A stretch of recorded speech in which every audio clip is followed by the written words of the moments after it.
udah mau selesai servis apa kan dimatiin tuh pesawat. Pas baru 2 langkah saya ada suara, help me gitu. Merinding. Wih, saya merinding loh, saya merinding itu. Ada suara. Saya dengar, teman saya pun dengar. Di situ memang bekas ada itu maskapai, korban itu taruh di situ. Saya inget-inget itu pokoknya saya udah di rumah sakit. Saya tanya sama istri saya, ternyata saya udah 7 hari koma di rumah sakit. Assalamualaikum warahmatullahi wabarakatuh. Balik lagi sama gua, Badri Caps Lock. Terima kasih buat teman-teman yang udah klik video ini. Semoga teman-teman di rumah dalam keadaan sehat walafiat, dilapangkan rezekinya dan dimudahkan segala urusannya. Amin ya robbal alamin. Dan juga nih buat teman-teman di rumah yang punya kisah pengalaman horor, jangan disimpan aja, langsung aja kirim kisahnya ke nomor WhatsApp itu tuh. Kuy, kita merinding syahdu. Kali ini kita udah berhasil lagi nih buat menghadirkan salah satu narasumber. Nah, beliau ini salah satu senior teknisi pesawat. Wah, senior cok, gokil. Dan saat bertugas beliau sempet nih mengalami kejadian horor. Ini tadi di belakang layar beliau sempat cerita nih, ini ngeri banget sih kisah pengalamannya. Oke, langsung aja kita sapa tamu kita kali ini. Halo Mbah. Halo. Siapa namanya nih Mbah? Nama saya Andri Susanto. Biasa dipanggil siapa nih? Saya biasa dipanggil Mbah Andri. Mbah Andri. Ya. Oke, Mbah Andri sekarang tinggal di mana nih kalau gue tahu? Saya tinggal di Poris. Wah, Polres Tangerang. Poris Tangerang. Wow, kita terima kasih ya Mbah ya nyempetin waktunya nih. Sama-sama. Nah, ini tadi di belakang layar kita sempat cerita nih. Mbah terakhir pensiun tahun berapa itu, Mbah? Saya pensiun dari penerbangan di akhir 2023. Oke, berarti 3 tahun yang lalu ya? 2 Ya, tahun, 3 tahun yang 2 lalu tahun ya. Belum 2 tahun. Oke. Desember. Dan saat tugas itu Mbah sempat mengalami kejadian nih? Iya. Horor-horor gitulah pastinya. Ada. Yang kita bahas karena horor nih. Ya. Dan ngeri banget nih Sob. Oke siap Mbah, tahan dulu Mbah ya. Gak usah lama-lama lagi, cari pose rebahan terbaiknya, siapin kopi sama cemilannya. Nah, yang nontonnya di kamar sambil rebahan, jangan lupa tuh lampu kamarnya dimatiin biar makin syahdu. Gak usah lama-lama lagi, langsung aja kita merinding syahdu.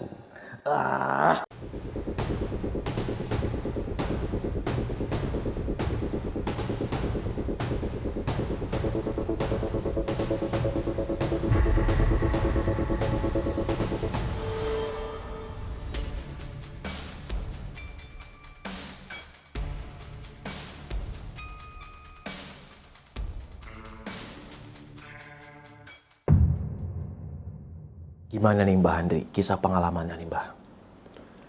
Jadi pengalaman ini saya alami sendiri nih. Oke. Kurang lebih di 2005 sampai 2006. Oke. Nah, saat itu saya kerja sebagai mekanik di salah satu penerbangan yang ada di Indonesia. Pas kejadiannya ini biasa seperti biasanya salah satu pesawat ini kan harus cek rutin, servis rutin, ada servis besar juga. Pas begitu setelah servis besar, 2 atau 3 hari baru kita namanya kompresor wash. Oke. Kompresor wash itu untuk mencuci engine pesawat. Nah, kejadiannya ini pada suatu malam jam 2 dini hari, saya masuk kerja itu shift malam. Oke. Jadi jam 7 malam sampai jam 7 pagi. Nanti jam 9 tuh briefing apa yang harus kita kerjakan. Iya, iya. Kebenaran saat itu saya dapat pekerjaan kompresor wash.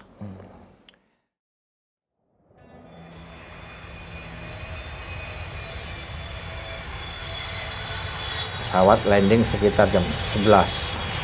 Tunggu 2 jam sampai mesin ini benar-benar dingin untuk dicuci. Pesawat datang, oke, pesawat diarahkan ke tempat parkir yang khusus untuk servicing.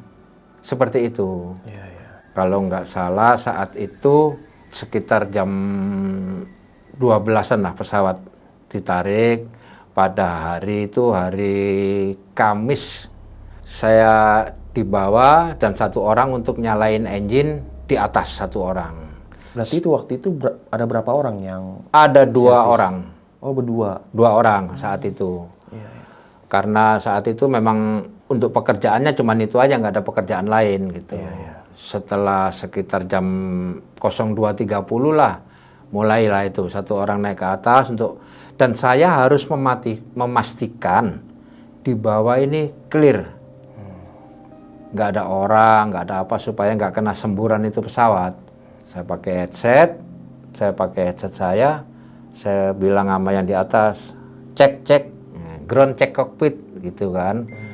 Yang atas nyaut, oke, clear gitu. Berarti suara saya bisa didengar dengan clear di atas. Setelah itu diputar ini pesawat. Oke, standby, diputar. Kurang lebih sekitar baru putar itu baru 25%. Saya lihat ini 2 orang jalan. Kok di belakang pesawat ada orang jalan? Saya kontak lagi langsung ke atas. Cut. Ada orang jalan. Karena memang saya memastikan safety kan semua kan. Nggak boleh ada orang yang kena ini apa. Dan itu orang jalan 2 orang. Dari engine 2 ke engine 1. Di belakangnya begitu. Jalan setelah mati nih engine. Saya cek ke belakang, nggak ada orangnya. Saya kan kaget, takut terus apa ini, karena saya harus menyelesaikan pekerjaan. Nah, saya kerjakan tetap itu. Oke, clear dah, putar lagi tuh. Nah, setelah diputar lagi sampai clear itu engine 2, pindah ke engine 1. Dan saya lihat ini yang lewat ini bukan penumpang, karena itu jauh dari tempat penumpang kan. Ya seperti karyawan-karyawan dari maskapai yang lainnya. Tapi pesawat itu kalau mau di start engine itu ada build con yang nyala di bawah lambung pesawat itu sama di atas pesawat. Itu nyala, itu menandakan dilarang orang lewat di belakangnya. Nah, kalau yang lewat ini karyawan maskapai kan harusnya ngerti itu ya. Ini yang saya jadi merinding saya. Akhirnya oke, udah clear engine 2-nya, pindahlah ke engine 1. Saya bawa itu alat kompresornya itu ke engine 1, saya pasang semua panel-panel, kontak lagi ke atas. Sama kejadian yang sama. Begitu puter 25%, orang yang tadi 2 orang jalan itu berbalik arah. Oh, muncul lagi. Lewat situ lagi. Dengan orang yang sama. Bajunya pun saya lihat baju-baju karyawan itu. Cut lagi. Saya ke belakang lagi, saya cari itu orang. Nggak ada orangnya. Jadi setelah clear semua, teman saya turun lagi ke pesawat. Udah clear, udah apa. Saya sempat ditanyain, ya agak sedikit gimana kan. Kerjaan kalau gitu kan nggak selesai-selesai. Mana orangnya? Saya bilang tadi ada lewat sini bolak-balik. Engine 2 diputer, dia lewat dari engine 2 lewatin engine 1. Begitu engine dimatiin, clear, pindah ke engine 1, orang itu balik lagi ke sana. Saya bilang begitu. Padahal di arah sana itu nggak bisa orang jalan, nggak boleh. Tidak diperbolehkan orang jalan kaki ke sana. Itu karena melewatin service route. Service route itu jalannya pesawat itu. Jadi tidak diperbolehkan orang lewat situ dengan jalan kaki. Harus pakai kendaraan. Setelah saya jelasin seperti itu tadi, teman saya memang sempat ngeliat ke belakang. Mana nggak ada orang, nggak ada apa. Ya kamu kan nggak tahu, kamu kan di atas, aku yang memastikan di bawah. Udahlah terserah lu aja lah, kata temen ngomong begitu. Tapi sampai di kantor saya nggak bisa bergerak lagi, udah istilahnya itu nggak bisa geraknya. Itu saya masih teringat kejadian itu. Itu yang Mbah lihat itu waktu itu orangnya itu jalan kaki. Apa terbang? Jalan kaki. Oh itu kan kadang-kadang orang lihat kakinya apa itu. Tapi yang saya tahu, saya nggak ngelihat ke situ. Tapi saya lihat memang dia melangkah. Cuman saya nggak fokus ke ini kakinya terbang atau bagaimana. Saya cuman ngelihatnya melangkah gitu aja. Itu orang itu ngilangnya di mana, Mbah? Orang itu ngilangnya di pesawat samping, belakang pesawat samping. Ini ada beberapa pesawat yang parkir gitu. Nah, ini pesawat yang sedang saya servicing. Ini pertama arah dia jalan ke sana. Setelah engine yang satu nyala, dia balik lagi ke sini. Dan di belakang ini udah menghilang. Ini di belakang ini, di sini udah nggak ada pesawat lagi. Sini udah service route. Dia kalau mau ke sana ke terminal harus jalan kaki nyebrang itu. Padahal itu dilarang. Dan kamera dari tower pun nggak ada tindakan. Berarti kan kamera tower nggak ngelihat kalau ada orang itu jalan. Ada kendaraan traktor kecil lewat, itu di kamera tower ada namanya AMC ya. AMC itu apron move control itu. Yang kontrol ke segala pergerakan di apron itu kamera-kameranya banyak. Tapi ini orang nggak ada AMC yang datang negor itu apa, nggak ada. Saya lihat itu sepi. Ya, sekitar jam 3-an lah saya selesai itu, jam 3-an itu kan sebagian kegiatan udah selesai, udah tutup engine semua, udah balik ke kantor masing-masing. Itu nggak ada. Saya lihat itu ke belakang, kok nggak ditangkap AMC itu orang. Tapi nggak ada kendaraan AMC mendekat ke daerah situ, nggak ada. Biasanya langsung fast respon dia nyamperin gitu ya biasanya. Iya, biasanya. Jangankan orang yang jalan, orang ngisi fuel pesawat, fuel ini netes, nggak usah banyak-banyak, tumpah gitu. Itu AMC langsung datang karena dimonitor sama AMC. Segala kegiatan yang di dalam bandara itu di bawah monitor AMC. Masing-masing terminal ada AMC-nya masing-masing. Itu yang kejadian yang pernah saya alami, dan memang tempatnya pun kalau boleh dibilang tempat ini mendukung. Mendukung gimana maksudnya? Mendukung untuk makhluk-makhluk yang seperti itu. Memang ini tempatnya ini tempat untuk taruh pesawat yang nggak dipakai lagi. Lampu pun jarang. Jadi agak gelap gitu. Banyak seperti spare rusak apa itu adanya di situ. Pesawat yang nggak dipakai, ada beberapa pesawat yang saya lihat nggak pernah terbang, nggak pernah apa, sampai ada tumbuh rumput ada di situ. Ada ya. Jadi tempat itu mendukung, dan memang untuk pekerjaan semacam itu harus di tempat itu, tidak diizinkan di terminal. Setelah kejadian seperti itu, oke, close semua. Saya berdua sama temen kontak driver, dijemput driver, karena memang sebetulnya tinggal nyebrang doang, tapi memang ya itu tadi saya bilang nggak boleh jalan kaki. Dijemput driver, balik ke kantor. Setelah tulis-tulis semuanya yang kita kerjaan apa, malam itu selesai pekerjaan saya malam itu.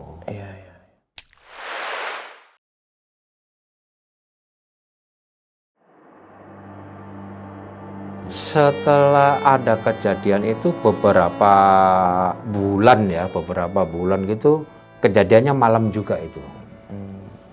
Kejadiannya malam juga, pesawat itu datang, biasanya servicing semua, termasuk untuk kebutuhan water, air. Air. Saya waktu itu diberi tugas untuk servicing water semuanya. Jadi setelah pesawat landing, saya handle pesawat yang air yang bekasnya terbang tadi saya buang, saya kuras, saya isi lagi yang baru. Dan setiap kali saya ngisi air baru itu selalu ada satu jenis obat.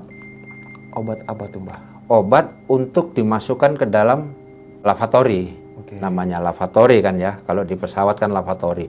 Untuk dimasukkan itu, obat itu untuk menghilang bau, untuk apa gitu. Jadi ini kejadiannya setelah saya servis semua, penumpang udah pada turun, saya naik untuk memberi obat itu tadi. Udah saya bawa nih, saya bungkus tisu nih, obatnya 2, depan 1, belakang 1. Saya mau jalan ke belakang, saya lihat ada orang masuk ke dalam lavatory. Orangnya itu pakai jas panjang, hitam, terusan gitu. Terus pakai topi, pakai jas, kayak apa ya, kayak model-model pastor gitu. Ya. Masuk ke dalam lavatory. Saya balik lagi kan ke depan, saya tungguin nggak keluar. Oke deh, saya masukin yang depan dulu aja. Dari jarak dari saya berdiri ke yang depan tuh cuma sekitar 2 meter, jadi cuma beberapa detik doang gitu. Dan saya masukin, saya flashing, Saya balik lagi. Kalaupun orang itu udah keluar, pasti ketahuan. Iya, iya. Saya tungguin sampai beberapa menit nggak keluar, saya panggil krunya. Mbak, ada penumpang deh kayaknya masih tertinggal di lavatory. Kata kru, penumpang udah turun semua, Pak. Lah saya lihat, Pak. Bener, iya. Ayo deh, coba deh Mbak yang ketok dah, jangan saya. Saya kan bukan kru, sampein krunya.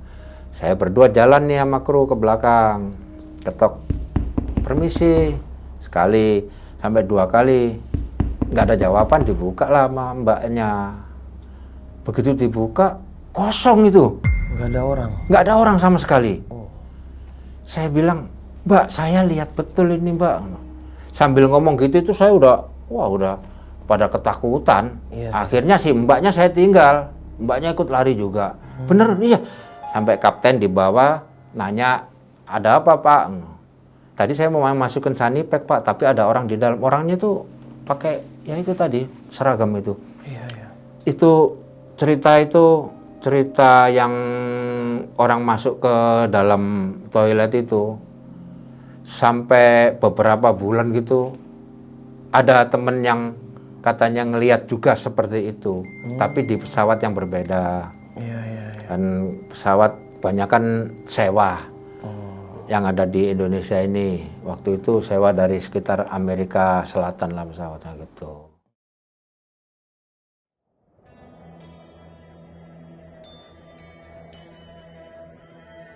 Setelah kejadian yang di lavatory tadi, beberapa waktu gitu kejadian lagi. Gimana nih? Waktu itu saya masuk malam juga, shift malam. Shift malam ini pesawat kalau nggak salah datang sekitar jam 10, setengah 11 lah. Servis semua, udah clear.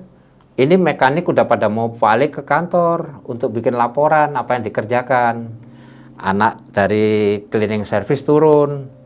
Pak, lampu yang nomor sekian mati. Naik saya berdua sama temen, saya bantuin bongkar.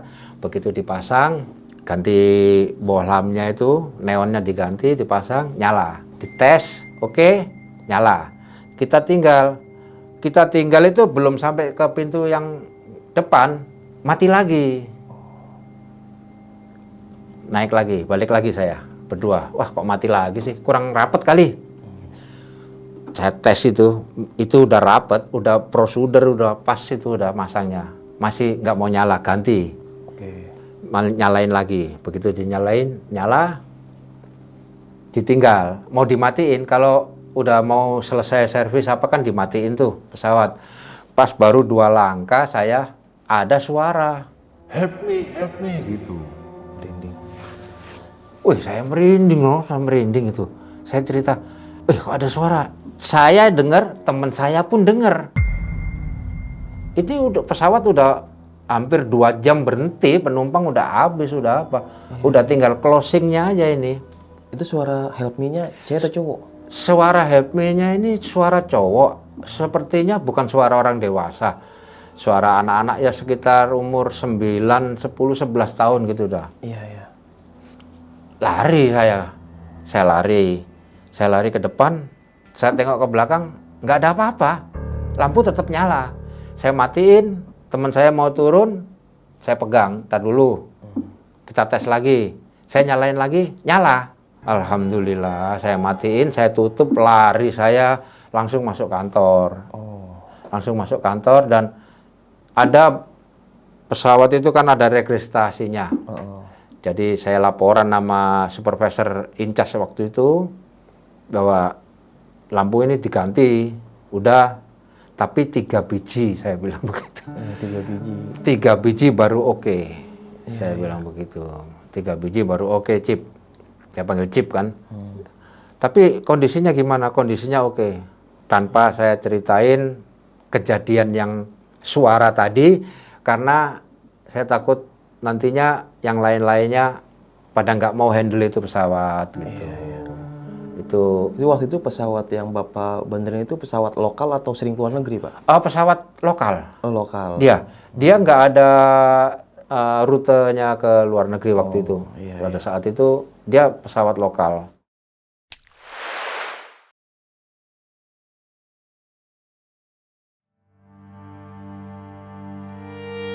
Jadi setelah beberapa waktu gitu ya, kantor saya ini pindah. Tapi pindahnya dari katakanlah dari A ke C atau bagaimana itu, tetap masih di lingkupnya bandara situ. Iya, iya, iya. Nah itu bekas airline yang udah kolab, tempatnya itu disewa sama tempat saya kerja yang sekarang yang terakhir itu. Iya, iya. Itu kalau yang saya lihat dan saya rasakan tuh di situ memang bekas ada kecelakaan itu maskapai, ada penumpang apa korban tuh taruh di situ. Kalau bau disiram kopi sambil diangkut satu persatu ke rumah sakit lah, ke Kramat Jati sana. Setelah beberapa tahun kosong, itu perusahaan saya sewalah tempat itu. Oh, jadi di maskapai itu dulu ada pesawat kecelakaan. Iya, Tahun berapa itu, Pak? itu di antara tahun 2010-2012 lah. Oke, iya, iya. 2010-2011 itu pas kejadiannya lagi-lagi pas saya shift malam. Kalau itu saya ingat itu harinya hari Minggu malam Senin. Iya, iya. Gimana tuh awalnya?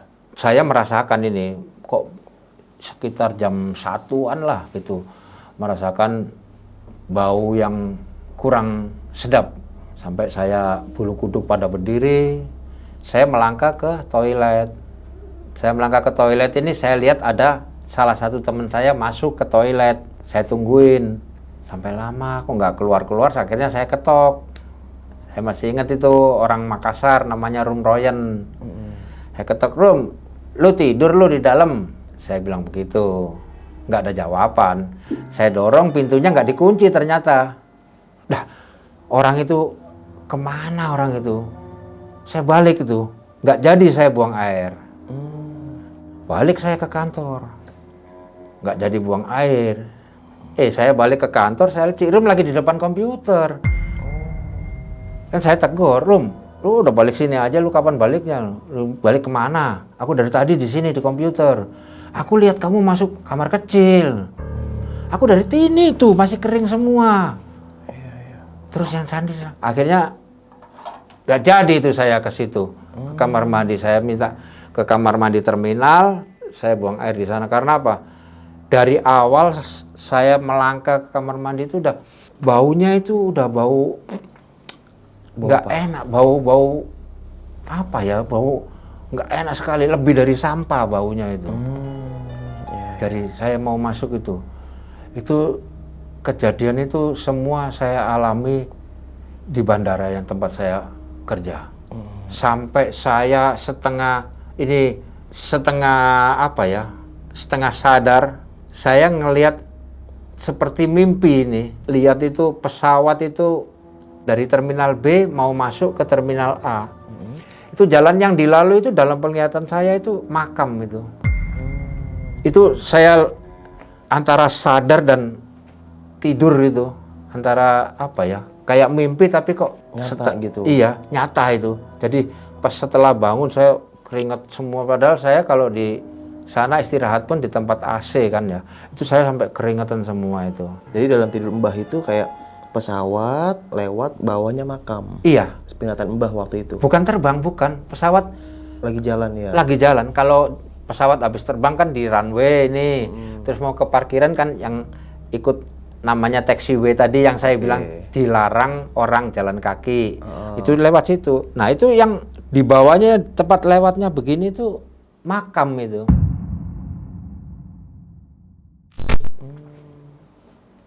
Itu kalau cerita-ceritanya sebelum gusuran bandara kan memang ya makam ya apa yang digusur itu. Ya itu semua kejadian yang saya alami. Saya alami, tapi saya tidak pernah cerita lebih dari 3 orang. Oke. Karena saya menjaga supaya teman-teman saya bisa tetap kerja lancar tanpa ada rasa takut atau bagaimana gitu.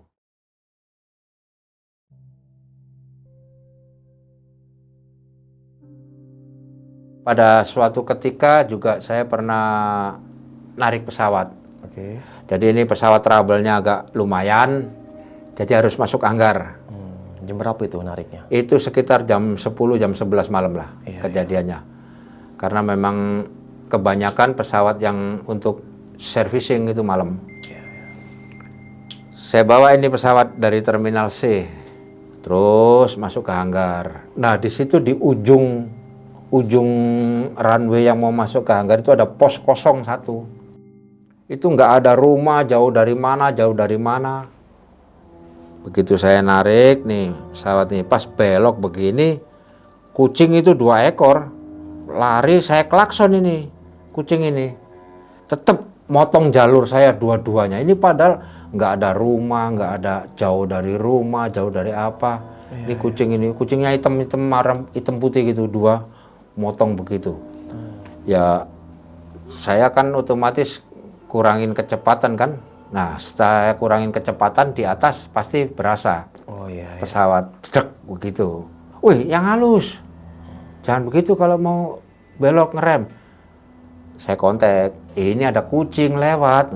Orang nggak ada apa-apa kok ada kucing. Jadi kucing itu yang tahu cuman saya berdua sama teman saya namanya Agus. Jadi saya yang bawa, Agus ini yang masang towbarnya di belakang, masang apa itu Agus. Agus pun ngelihat. Tapi yang di atas nggak ngelihat, katanya nggak ada apa-apa, clear jalanan. Kalau waktu begitu kan yang mantau kan, yang di atas ini lebih tinggi nih di pesawat, dia mantau jalanan tuh. Iya, harusnya kelihatan dong. Harusnya lebih tajam dia, tapi dia nggak ngelihat. Justru saya diomelin.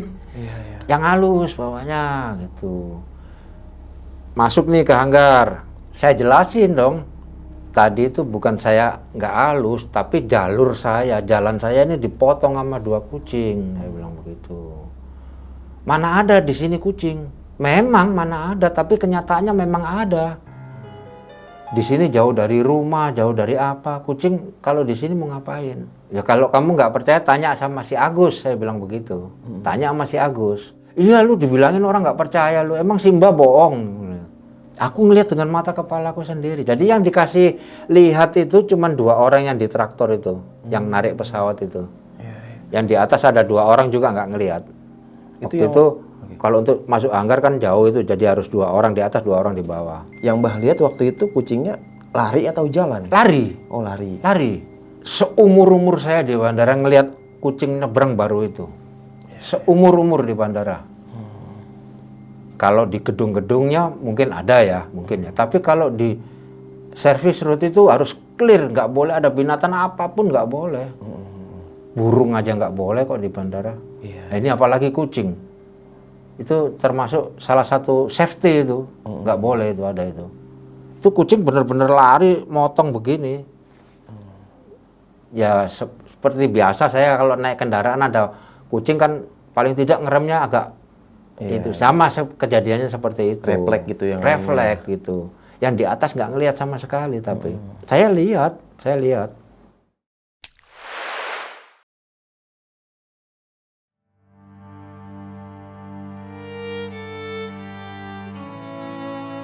Setelah itu saya alhamdulillah akhir tahun 2023 saya pensiun. Oh, pensiun. Alhamdulillah saya bisa sampai pensiun. Iya. Saya buka usaha sama istri saya. Jualan di daerah Tangerang Kota. Saya jualan makanan khas dari Surabaya. Oke, apa tuh Pak makanan khas? Jualan rawon. Oh, rawon. Rawon yang hitam itu sama soto daging yang bening. Oke. Alhamdulillah itu saya jualan lancar sampai berjalan kurang lebih 4 atau ya sekitar 4 sampai 6 bulan lah. Saya jualan banyak pelanggan, alhamdulillah online ada, offline ada. Suatu ketika saya merasakan demam. Saya minta obat ke istri saya, Bu beliin obat demam. Saya belum sempat minum obat itu, saya udah nggak ingat apa-apa. Jadi istri saya cerita dari istri, yang ingat istri. Saya seperti orang gila. Kencing di ruang tamu, buang air besar di ruang tamu di sembarang tempat. Di mana saya kepengin buang air, di situ saya berdiri, di situ saya buang air. Terus saya itu dalam cerita istri saya selama 2 jam saya diam begini sambil mata melotot. Diajak ngomong nggak bisa, di apa nggak bisa, bawalah saya. Saya inget-inget itu pokoknya saya udah di rumah sakit. Siapa yang bawa saya ke rumah sakit? Saya awalnya juga nggak tahu siapa yang bawa. Pokoknya ingetnya saya udah di rumah sakit, kaki saya diikat di tempat tidur, tangan saya dua-duanya diikat tempat tidur. Diikat di tempat tidur, saya ngelihat ada beberapa orang yang datang melihat gitu ya. Saya tahu satu-satunya siapa yang melihat gitu. Saya tanya sama istri saya, ternyata saya udah 7 hari koma di rumah sakit. 7 hari koma? 7 hari koma di rumah sakit. Waduh. Jadi setelah saya sadar, saya nanya sama istri, Bu, kenapa ya Bu? Bapak ini sudah di rumah sakit 7 hari. Ngamuk-ngamuk terus, makanya kakinya, tangannya diikat. Itu kata istri saya. Ngamuk-ngamuk? Ngamuk-ngamuk. Ngamuk-ngamuk kan Saya gimana? melotot, udah seperti orang nggak bisa diajakin ngomong, nggak bisa diapa. Itu ada beberapa kerabat menjenguk saya. Istri saya itu takut saya ini hilang ingatan. Selalu ditanya, ini siapa? Ini siapa? Itu alhamdulillahnya saya semua ingat. Oke, pas udah begitu saya dilepas ini. Selang semua dilepas, 3 hari di ruang perawatan, diizinkan saya pulang. Saya pulang itu tidak bisa saya berjalan kaki dengan tanpa dipegangin, nggak bisa jalan pokoknya saya. Nggak bisa jalan. Hari pertama, hari kedua, malam yang kedua di rumah itu, saya nggak bisa tidur. Jadi menurut saya ini, saya sadar, saya ngelihat ada banyak orang di rumah saya. Itu turun dari lantai atas, ada 10 orang, semua laki-laki. Saya wiritan terus. Saya kalau belum dengar suara azan subuh, saya belum bisa tidur. Wiritan terus. Ada beberapa suara, ada beberapa orang yang datang itu saya kenal. Sampai ada teman kerjaan yang datang. Ada anak angkat saya namanya Sandi. Kok tumben lu tidur sini jam segini, boleh keluar sama bini lu. Lagi berantem, Mbah. Tapi itu cuman saya yang bisa ngelihat. Istri saya, anak saya nomor 2 saya panggil, Bandun, bubuk sini sama bapak. Itu nggak ngelihat. Saya nggak bisa berdiri, nggak bisa bangun, nggak bisa apa. Tahu-tahu saya ini bisa berjalan dengan jarak kira-kira 5-6 meter. Istri saya kaget. Dah, di dalam saya duduk di sofa itu kan ada ujungnya begini nih. Saya duduk di sini nih. Saya ngomong sama orang-orang itu, mau lu apa? Lu mau minta tebusan berapa? Gua kasih. Yang penting jangan ganggu keluargaku. Istri saya ini sepertinya yang diincer. Lu jangan ganggu keluargaku. Aku nggak pernah ganggu kelompokmu. Saya cari handphone. Handphone diumpetin nama istri saya. Saya cari handphone apa? Saya mau telepon Pak RT. Di rumah saya banyak orang Pak RT. Itu kejadian nyata. Tidur pun saya geser. Bu, geser Bu. Biar mereka ini lewat nggak kenain saya. Tapi istri saya nggak ngelihat. Yang cuma ngelihat itu saya doang. Di rumah pun saya nggak tahu ini. Nanya sama istri, ini rumah siapa Bu? Rumahku. Rumahnya di mana? Di Bandung. Saya bilang begitu. Saya kan waktu itu pengen punya rumah di Bandung untuk istirahat gitu kan. Bukan Pak, rumah yang di Tangerang, di Polres. Itu saya di dalam rumah loh, sampai nanya begitu sama istri. Sampai kejadiannya 3 hari kemudian telinga saya nggak kedengeran. Yang sebelah kanan. Saya pakai alat bantu, berjalan terus sampai kurang lebih saya alami sakit ini 6 bulan. 6 bulan sampai 7 bulan lah. Saya ketemu sama temen motor. Itu tuh temen selama kenal sama saya belum pernah pagi hari nelpon. Dia nelpon saya sekitar jam 9 pagi di puasa, bulan puasa, ngajakin saya ngopi pagi-pagi. Namanya Fauji temen, tinggalnya di daerah Jakarta Selatan. Mbah, ngopi Mbah. Saya bilang, Ji, aku ini udah 48 jam, tidur cuma 3 jam. Jadi saraf-saraf ini udah kayak memang mau sengaja supaya rusak. Oh. Habis itu Fauji ngajakin, setelah video call sama saya, dia laporan nama gurunya lah di daerah Bogor itu. Nah gurunya pun langsung ngomong ini harus segera dieksekusi. Asal tahu nih Bang, gurunya ngomongnya apa pas ngelihat saya fotonya. Ini penyakit udah hampir finish. Saya itu udah hampir finish penyakit ini udah mau nyampe target lah. Saya dibawa ke sana, berobat. Ke sana sama siapa aja waktu itu? Saya waktu ke sana itu sama istri saya, sama anak saya yang 2 orang ini anak saya satu keluarga saya ajak. Oh, ikut ya. Satu keluarga saya ajak sama Pak Uji. Setelah sampai sana, 30 meter sebelum nyampe tempat saya ditanganin, saya ngajak balik, maksa ngajak balik. Ayo pulang Bu, kaku badan saya. Ayo pulang Bu, ayo pulang. Istri saya, Pak istighfar Pak gitu. Akhirnya dipaksain saya sampai ke tempat itu. Udah 30 meter jalan kaki mau nyampe tempat, saya paksa ngajak pulang. Setelah di sana Pak Uji cerita, ini Mbak Andri ini sakitnya seperti ini kok kayaknya nggak wajar lah sakitnya gitu. Ke dokter udah 7 bulan ini. Saya datang ke sana itu masih pakai alat bantu dengar. Iya. Setelah dilihat sama Pak Ustadz, oh ya udah dimandiin saya.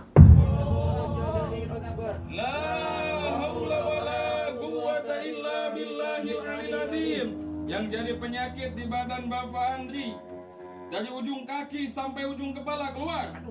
Ayo keluar. Jam berapa itu posisi waktu itu? Itu posisinya habis dohor. Nah dimandiin itulah saya ketawa kayak orang gila, sampai ditanya sama Ustadz siapa yang nyuruh, apa keluar dikeluarin penyakit saya itu, dikeluarin semua. Saya ngomong sama istri saya, Romlah, maaf ya, aku udah bikin keluargamu susah selama ini. Tuh, aku cuman disuruh. Istri saya emosi, siapa yang nyuruh? Keluarlah satu nama. Ini gitu. Terus itu sama Pak Ustadz masih saya tuh selamanya nggak pernah ngomong kotor. Iya. Waktu diobatin nama Pak Ustadz tuh saya ngomong kotor. Saya sebut nama itu sambil saya ngomong kotor gitu. Itu yang ngomong tadi, maaf ya Pak ya, Mbah ya, Romlah, selama ini saya nyusahin, itu Mbah yang ngomong? Saya yang ngomong. Mbah sadar? Setengah sadar. Oh, berarti sosok yang dalam tubuh Iya, Mbah itu yang iya. ngomong? Iya. Sampai di ini nama Pak Ustadz yang ngobatin saya, udah keluar semua. Saat itu juga saya udah nggak pakai alat bantu dengar. Di hari itu juga? Hari itu juga. Saya nggak pakai alat bantu dengar. Kalau yang sebelah ini mendengarnya waktu rumah saya di Ruat. Jadi saya dinasihatin sama Pak Ustadz, udah sampean kesini kan butuhnya pengen sembuh, bukan pengen tahu siapa yang ini. Yang ngerjain gitu ya? Ya, udah biarin aja. Pulanglah saya sama istri saya. Jadi setelah janjian sama Pak Ustadz, suatu saat beberapa hari nanti rumah saya yang mau diruat, dibersihin. Saya pulang tuh sekeluarga. Udah pamitan sama Pak Ustadz nih, pulang nih. Iya. Sampai rumah istri saya nangis. Sambil ngeliat handphone. Ternyata waktu pengobatan saya direkam. Istri saya juga nggak tahu. Orang saya datang pakai celana, pakai baju begini. Tahu-tahu pas direkam itu saya udah pakai, cuman dibungkus sama kain gitu doang. Ternyata kain itu 3 lapis. Sarung, tanpa pakai celana dalam ya. Sarung, bungkus kain putih, terus kain merah. Baru saya diobatin.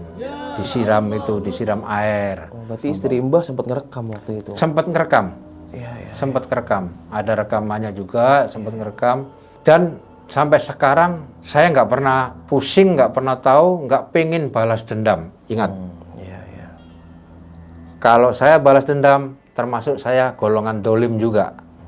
Jadi saya nggak balas dendam. biar mereka urusan Allah gitu. Itu sampai sekarang alhamdulillah saya udah sehat, keluarga saya semua udah akur, termasuk anak saya yang perempuan udah akur, udah ini satu rumah semua. Alhamdulillah udah normal lagi itu. Udah ya, Mbah? normal lagi itu.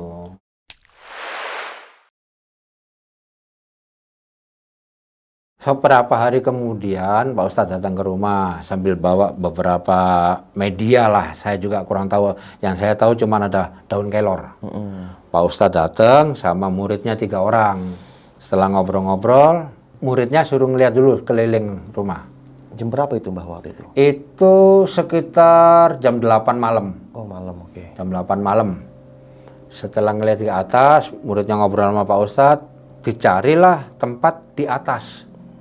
Tingkat 2. Pak Ustadz sama 3 orang muridnya ini naik ke atas. Terus saya kok tahu-tahu punya keinginan. Apa? Aku mau naik ke atas ah. Saya lihat mereka zikir bertiga, berempat. Saya duduk di sini sekitar 2 atau ya hampir 2 meter lah dari Pak Ustadz.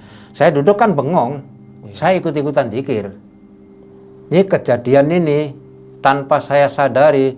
Saya waktu zikir saya kayak ketarik ke arah Pak Ustadz. Mendekatlah saya ke sana sambil geser gitu kan, saya duduk bersila gini kan, saya terus itu zikir, akhirnya sampai saya nggak kuat zikir itu, saya nggak kuat. Istri saya sama anak saya yang nomor 1 naik dari tangga ngelihat. Saya ngomong sama istri saya nih, maaf ya udah dibikin susah ya sama saya ya, ngomong seperti yang waktu saya dimandiin. Iya. Saya disuruh orang. Saya cuma disuruh, bukan saya disuruh orang. Saya cuma disuruh. Karena istri saya dan anak saya yang gede ini udah emosi ngelihat bapaknya selama 7 bulan sakit.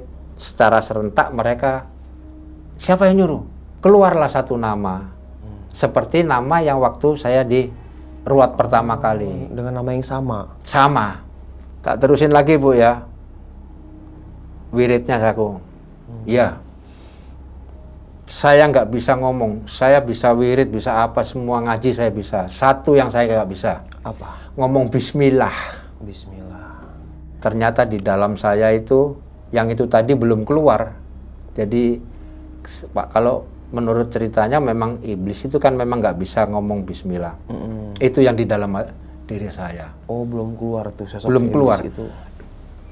Bis gitu doang. Iya. Saya balik tengok, Bu, kok aku nggak bisa ngomong bismillah ya? Loh, ini bisa ngomong begitu. Oke, tak ulangin lagi, bismillah, bisa itu saya. Setelah bismillah bisa, saya wirid lagi, jatuhlah saya di samping Pak Ustadz itu. Baru saya badan saya digosok sama daun kelor, sama apa, nggak tahu dah Pak Ustadz bawanya apa itu. Alhamdulillah, itu telinga saya dua-duanya akhirnya bisa kedengaran lagi. Oh, di hari itu juga, Mbah? Iya. Setelah saya disadarkan nama Pak Ustadz, saya turun, semua ini anak buahnya turun semua bareng sama saya. Iya. Di bawah. Kita minum sambil ngobrol-ngobrol gitu. Jadi dikasih wejangan yang sampai sekarang saya ingat sama Pak Ustadz. Apa? Jangan pernah balas dendam. Jangan balas dendam. Jangan pernah nyari siapa yang ngirim. Nanti Allah pasti kasih tahu sendiri. Ternyata benar. Tanpa saya kasih tahu, saya tanpa ini satu persatu muncullah. Si ini penyakitnya sama seperti saya ini, si ini, si ini cerita istrinya ke istri saya. Kalau suaminya dia itu iri dengan keberhasilan saya. Itu memang apa? Di daerah saya itu ada beberapa orang memang yang masih punya apa? Ilmu lah. Ilmu seperti itu. Dan setelah itu semua saya nggak berusaha untuk mencari siapa yang dolim sama keluarga saya. Saya nggak berniat untuk balas dendam. Alhamdulillah sampai sekarang saya sehat. Alhamdulillah di usia saya yang udah 62 ini. 62 ya, Mbak? 62. Saya masih sehat, masih bisa silaturahmi dengan teman-teman yang lainnya. Tuh. Alhamdulillah. Alhamdulillah. Gokil sih, ngeri banget ya. Nah nih Mbah, Iya. setelah Mbah pensiun gitu kan, Iya. tadi kan Mbah cerita sempat dapat kiriman lah ya, bisa dibilang ada orang yang nggak suka sama Mbah sampai ngelakuin hal-hal seperti itu. Nah, ini kan Mbah sempat koma 7 hari ya. Iya. Saat koma itu apa yang Mbah rasakan? Apakah cuma tidur aja? Apakah kayak mimpi pada waktu itu gitu? Ada satu kejadian yang aneh saat koma. Apa? Waktu koma kan saya di tempat tidur gitu ya. Yang mau ngebesuk kan nggak boleh masuk. Itu di kaca gitu ya. Oh ya, ICU gitu ya. Nah, Ruang pas pulang rumah saya ditanya sama istri. Semua yang datang saya lihat, saya tahu orangnya. Ada satu orang yang datang, saya begini, saya kenal sama dia. Saya begini, saya senyum, tapi dia nggak mau senyum, nggak mau balas, cuma datar aja ngelihatnya ke saya. Itu menurut istri saya, dia itu nggak datang. Orang yang Mbah lihat, Iya. dia nggak datang. Dia nggak datang. Itu orang yang saya sebut namanya waktu saya diobatin. Iya, iya. Nah, terus pas Mbah ngalamin nih ketemu Pak Ustadz, sebelum ketemu Pak Ustadz itu ya, Iya. yang ke Bogor. Kan Mbah sempet sakit gitu kan, berbulan-bulan ya, Iya. sampai koma. Kalau pihak keluarga kayak istri atau anak, berdampak nggak Mbah pada waktu itu? Itu setelah saya di ruat pertama, ruat yang kedua, saya ajak semua keluarga. Itu yang berdampak itu anak saya yang bontot yang perempuan. Dampak apa tuh waktu itu? Jadi kalau menurut keterangan Pak Ustadz, dia ini nembaknya sama saya ini udah lama. Cuman saya ada sedikit dari orang tua, nggak bisa sekali tembak langsung kena. Oke. Efeknya ke anak saya. Anak saya itu sakit, kakinya ini kayak orang kudis koreng gitu. Oh iya ya. Dari sini sampai ke sini. Dari sini sampai ke sini. Atas sudah enggak. Terus yang terakhir itu sampai ke muka. Oh, ke muka juga. Sampai ke muka. Selama 10 tahun nggak ada hubungan baik sama saya. Dari SD sampai lulus SMA itu dia selalu di atas, minder mungkin karena dengan perempuan kan, kalau sakit gitu. Oh, berarti udah lama nih. Udah lama. Ya pas Pak Ustadz ini yang kasih tahu ini kena itunya, dimandiin juga anak saya. Ya itu sekarang semuanya udah oke, sudah. Udah normal, alhamdulillah. Udah normal semuanya. Iya, iya. Ih, serem amat ya. Tapi selama 10 tahun itu Mbah nggak ngerasa? Saya nggak ngerasa. Nggak ngerasa, Nggak normal-normal ngerasa. aja ya? Normal-normal aja. Iya, iya. Kalau yang semua pada datang ke rumah sakit, dari sekian banyak orang ini ada yang ngasih air segala macam itu, ngelihatnya saya ini karena ada penjaganya jadi nggak separah kalau kosong gitu. Iya, iya, paham. Dari beberapa orang ada yang ngomong begitu. Tapi kalau istri, alhamdulillah ya, nggak. Kalau istri saya alhamdulillah, masya Allah, istri saya alhamdulillah. Dan Mbah kan ada inisial nama tuh yang disebut sama sosok yang di tubuhnya itu ya. Mungkin ya orang yang ngerjain mungkin ya. Iya. Yang nyuruh gitu mungkin. Mbah masih ketemu sama orang itu? Pas saya pulang, udah begitu saya sembuh nih, saya pulang, udah saya balik ke Rumpin apa. Sekarang saya jarang ketemu sama dia. Jadi jarang ketemu Jarang ya. ketemu sama dia. Ya semoga dapat pelajaran ya Mbah ya. Iya. Nah ini kan Mbah, kita balik lagi nih Mbah ke pekerjaan utama Mbah pada waktu itu ya. Iya. Menjadi teknisi pesawat ya, Iya. maskapai. Itu maskapainya plat merah atau swasta Mbah? Swasta. Oh swasta. Swasta. Dari awal masuk itu tahun berapa Mbah? Saya awal masuk itu sekitar akhir 23 lah, akhir 2003. Berarti Mbah udah 20 tahun menjadi teknisi ya? Iya. Di berbagai macam maskapai gitu Iya. kan. Nah, berarti pengalaman Mbah tentang dunia apa ya, mesin pesawat itu udah wow ya. Ya, Jam terbangnya udah ya gokil masih lah. ada lagi ya yang lebih tinggi lagi. Iya, tapi alhamdulillah ya Mbah ya. Iya, alhamdulillah. Nah, selama Mbah jadi di sana gitu kan, pasti kan 10 tahun atau 15 tahun Mbah udah punya junior nih. Iya. Ya, anak-anak baru ya kan, karyawan baru. Ada nggak sih Mbah kesulitan buat mereka? Awal-awal tuh jadi teknisi itu apa sih kesulitannya Mbah? Kesulitannya nggak ada sebetulnya. Oke. Sebetulnya nggak ada. Kesulitan nggak ada. Asal kita pada sekolah pada jurusan yang tepat. Oke. Kalau untuk koneksi ya mungkin memang perusahaan sekarang kan jarang ada yang kalau buka lowongan apa koneksi ya, buka lowongan atau apa itu biasanya kan cuman intern. Oh iya, Iya, punya intern. saudara gak yang gini? Punya teman gak gitu kan? Ya, terus kalau enggak ada grup. Jadi sekali orang masuk ke bandara, insya Allah sampai akhir tetap di bandara. Bandara itu kecil, Iya, tapi besar. iya.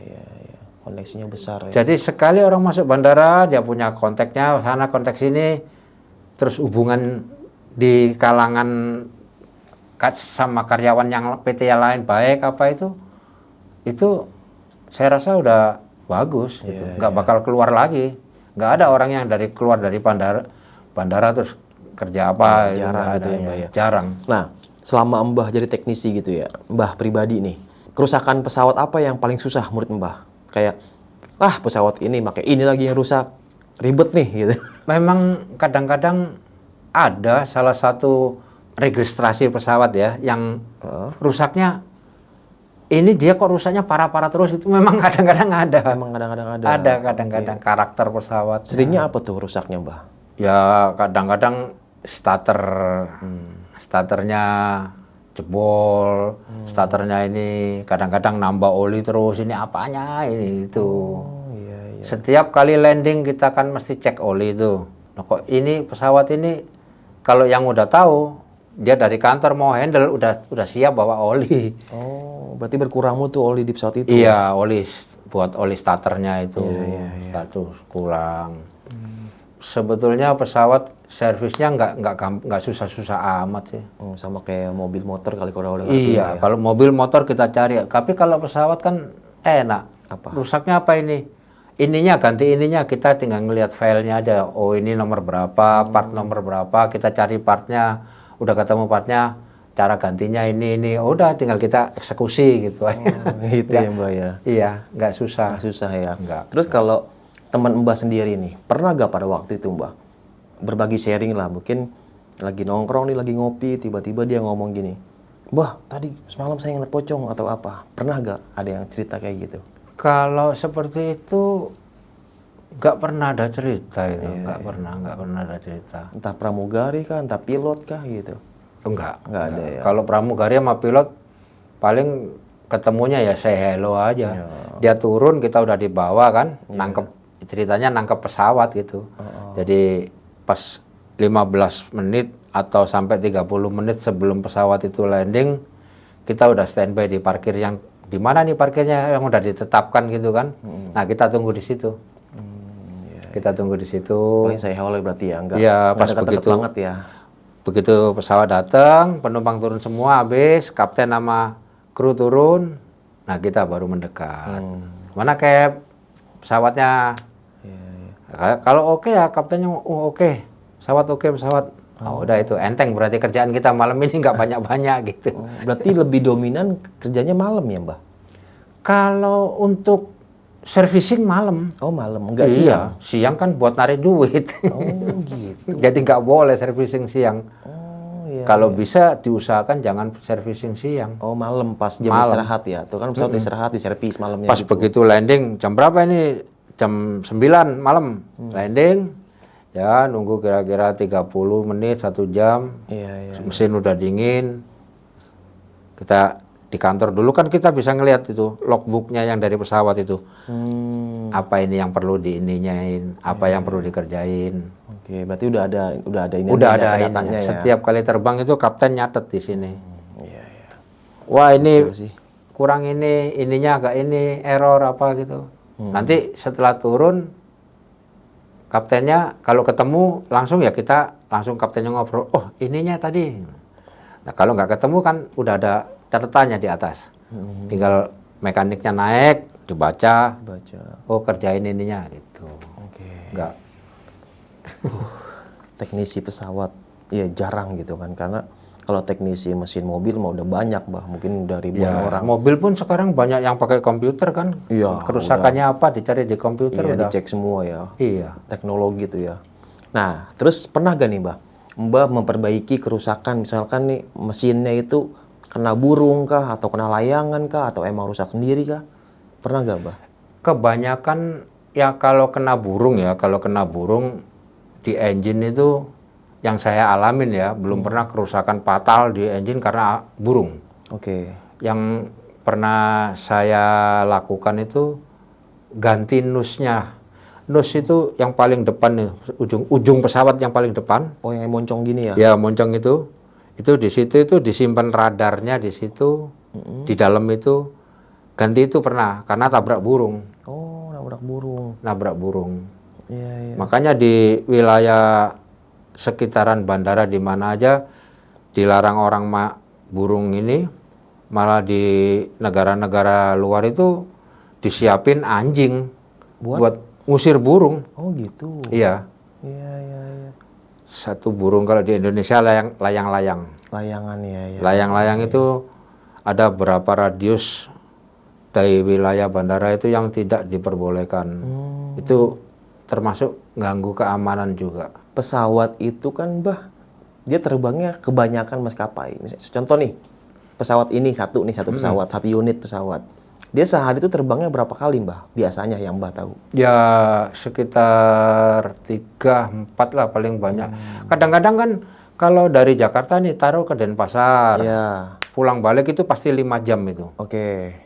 Sampai sana 2 jam, bongkar muat apa segala macam, refueling, kurang lebih 30 menit. Oke. Balik lagi ke sini, berarti 4,5 jam kan udah kan. Oke. Dari sini ke Medan 2 jam, sama juga, berarti udah 9 jam kan. Oke.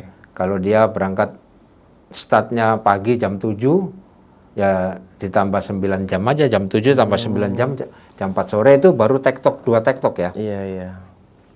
Jadi untuk yang terakhir ini paling tektok kemana gitu, ke Kuala Lumpur atau kemana gitu ya, 2 jam juga tektok, sekitar 13,5 jam kan. Iya, Berarti nyampe di Hanggar. base-nya lagi, iya. di awalnya lagi.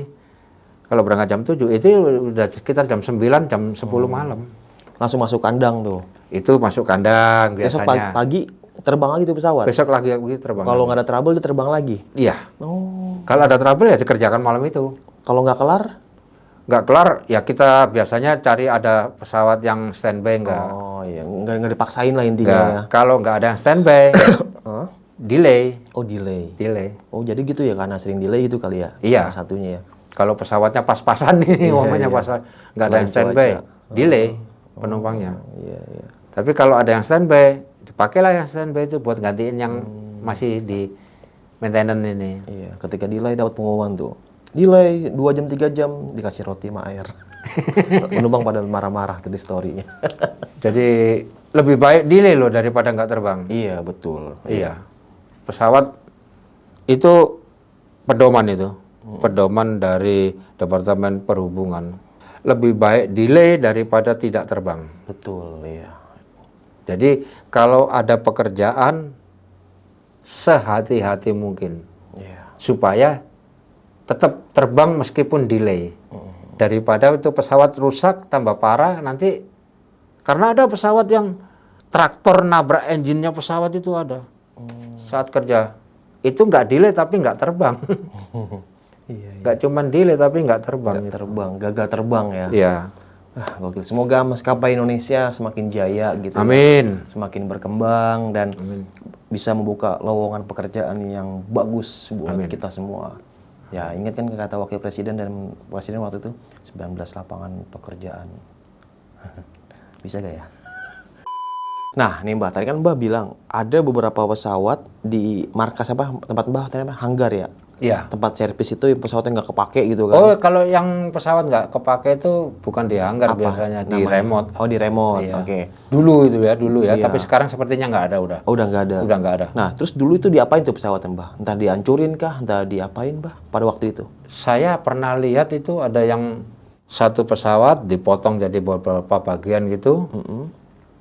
Terus diangkut pakai kayak kontainer apa itu, seperti orang-orang yang pakai ada pesawat di atas gunung buat restoran. Oh, iya, bener. Di Baturaden salah satu contohnya. Baturaden. Baturaden itu di atas bukit itu, di atas gunung.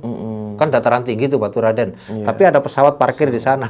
Iya. Terus di Bogor juga ada tuh ya, saya pernah ngeliat. Iya. Terus di YouTube juga ada tuh lagi kontainer panjang, trailer bawa pesawat. Iya.